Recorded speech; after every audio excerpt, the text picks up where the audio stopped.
Ellen, tell us, you're doing something really interesting now. At 82, you're finally directing your first film. You decided to do it.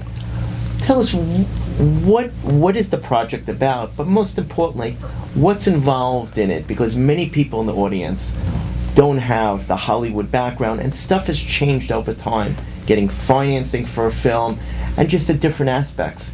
Perhaps you could share this interesting world of maybe banging down doors and other stuff.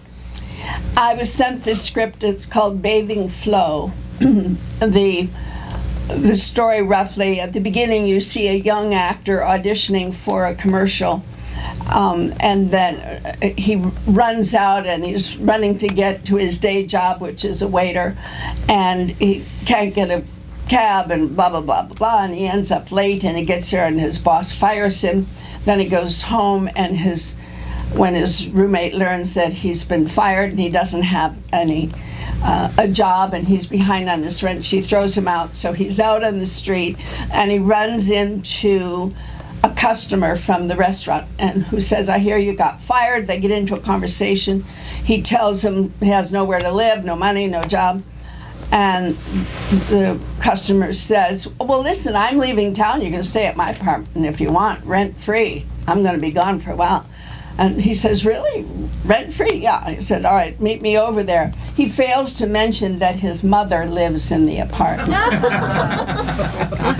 And she doesn't want him there, and the son thinks that she should be alone. He's actually going to rehab because he's alcoholic, and he doesn't want to leave his mother alone, and she doesn't think she needs any help at all. She's fine.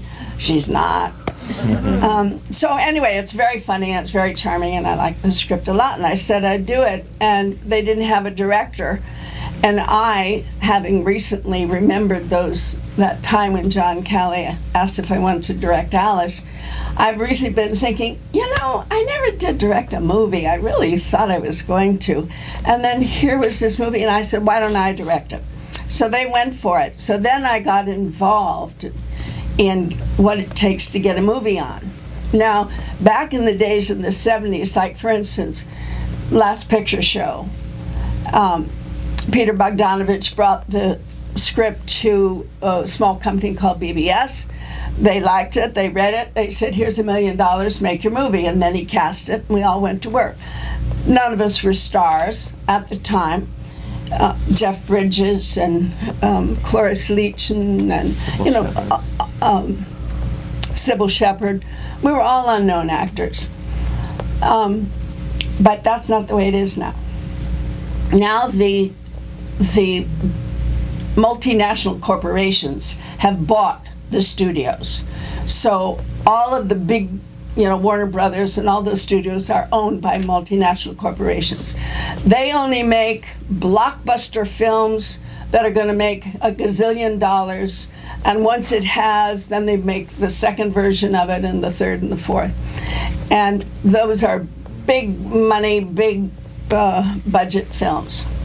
Films about people, the Last Picture Show being shot today, maybe for $1 million, which is about what most budgets are.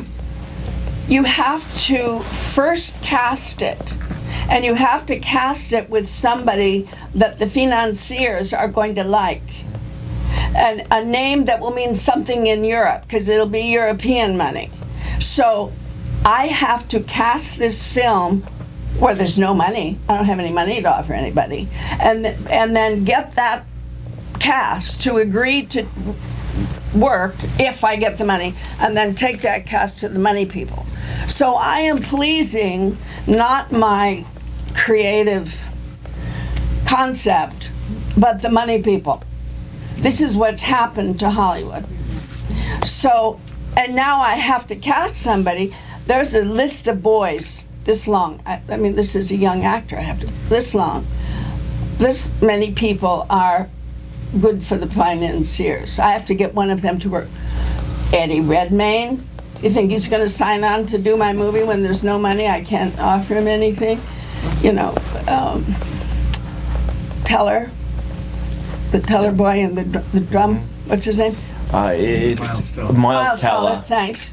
Him, Adam Driver. I mean, there's a list of boys. You got to get one of those boys.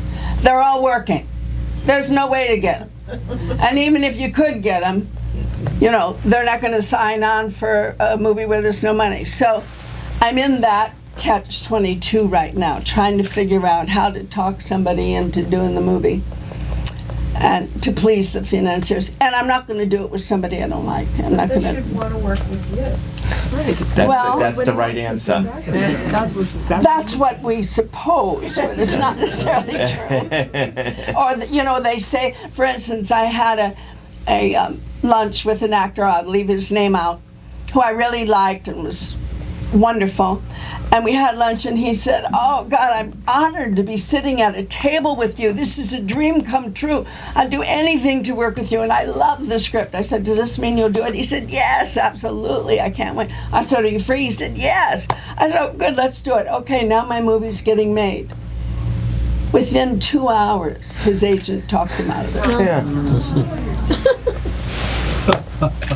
You know, so that's the reality now. Alan, I know you're going to surprise us all, not only with an all-star cast, but even without an all-star cast, it's going to be an incredible.